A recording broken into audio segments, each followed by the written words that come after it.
one more question, John, or two more? Okay, two more, and then we'll break, and Dr. Quinlan will be around, I'm sure, for comments and discussion after. Sure. So two questions. I'm Ed Goldenberg. I'm actually the Delaware chairman of Million Hearts Campaign. And this September, our focus is going to be on smoking cessation, as is many of the issues in Christiana care. I have two comments. First of all, many of the problems of preventing smoking start right here. If you realize one of the comments that was made was, what are you going to do for me to take care of my illness?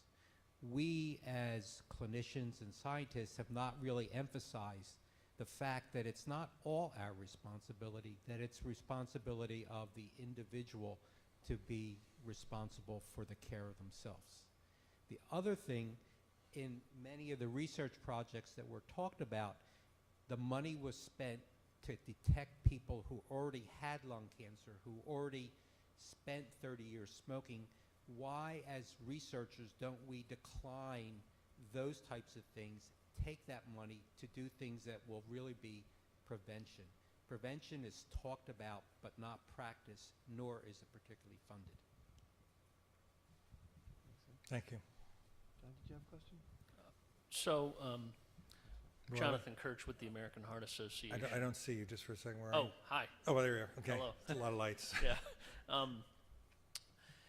So people, I think, are outraged. I think they're outraged, but I think they want to tell them directly again, if they didn't hear it, what do we do? How do we stop them? Okay. We don't tell us. Okay, let's talk about Delaware, because you guys can get stuff done, all right? There's a laundry list of interventions that you legally can do, city by city or ideally by state. And if we could show that, so it's about the cost.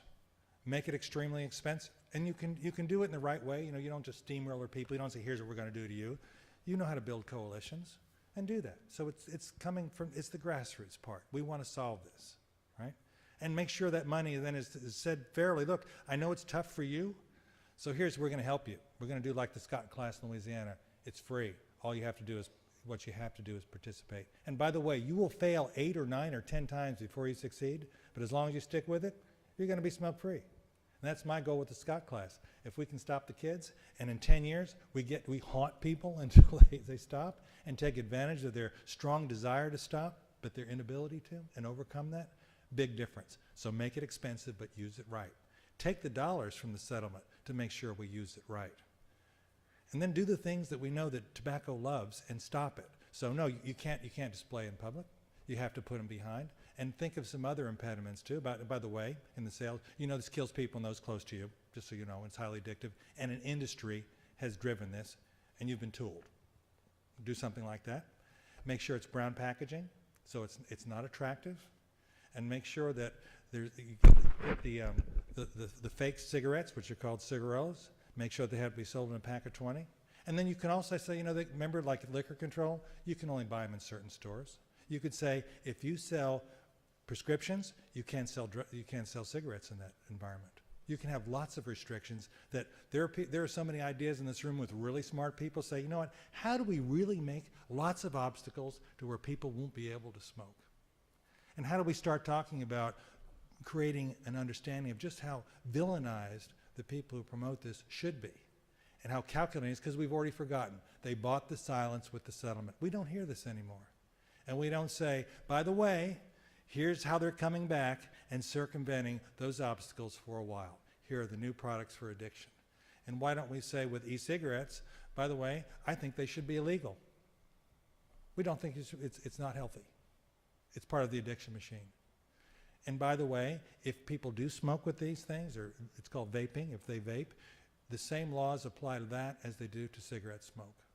Because I don't want to breathe that stuff either, and we also know it's part of the addiction machine. Those are just a few, but those are powerful. Cost, visibility, just rigorous and aggressive education and counter-detailing so that people realize that when young people, they want to differentiate, right? They want to be individuate. And say, you don't want to be individuated, though, as a chump, as having been tooled by an industry that is going to treat you as something to be used and thrown away.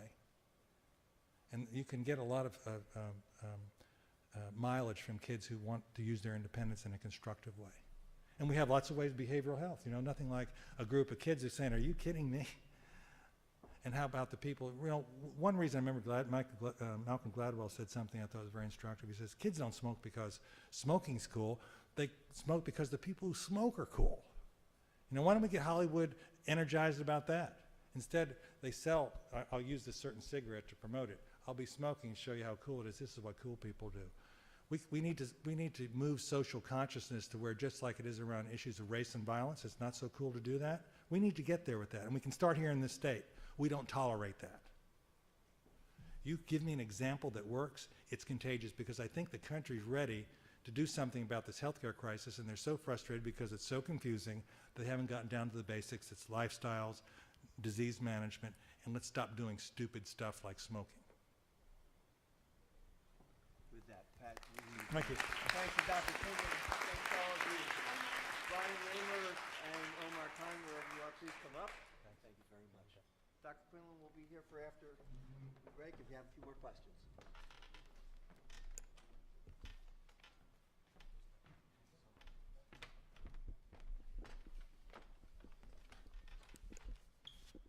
All right, good afternoon, everybody. Another round of applause for Dr. Quinlan. That was great.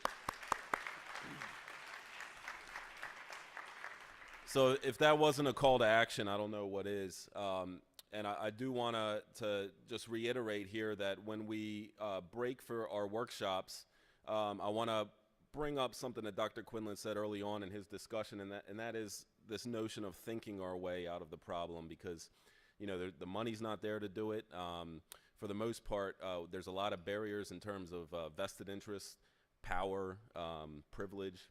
But here we are, we're trying to create solutions, and we're trying to think our way out of these problems. So in these workshops, which I'll give you the location of each one, we have 5 of them planned. What we really want to do here is create some bridges. We want to bring together folks to do just that, think their way out of the problem, come up with some interesting proposals, solutions for partnerships, and we'll talk a little bit about, in the workshops, we'll talk a little bit about the some funding opportunities through this CTR Excel grant to help facilitate that. That being said, I want to go over the room locations for the workshops. Our cancer workshop will be in the H&H room. Our cardiovascular workshop will be in the other half of that room. The maternal and child health workshop will be in the front of the ballroom. Our obesity workshop will be in the rear of the ballroom. And the website and social media workshop will be in the what is that, the Lord Bell room? Lord Bell room, okay. Just so we have that straight. And that being said, I don't know if Omar wants to say anything else. Sure, just a couple things. Thank you, Dr. Raymer. As always, don't forget to do your evaluations. In the workshops, you'll actually have 2 pieces of paper to fill out. Your facilitators will give you time to do both. And the first one will actually be a data collection instrument about your interests and what types of work you'd like to get involved in with the Excel program. And the second piece will be the evaluation that'll be toward the end of the workshop. There will be a reception after the workshops are over, and the reception will be in the main lobby, and we invite all of you to join us for that. We're going to close it out, and I'd like to thank all of the folks who made this possible. All of you traveled from far and wide to be here. I'd like to give everybody a round of applause here. Thank you so much.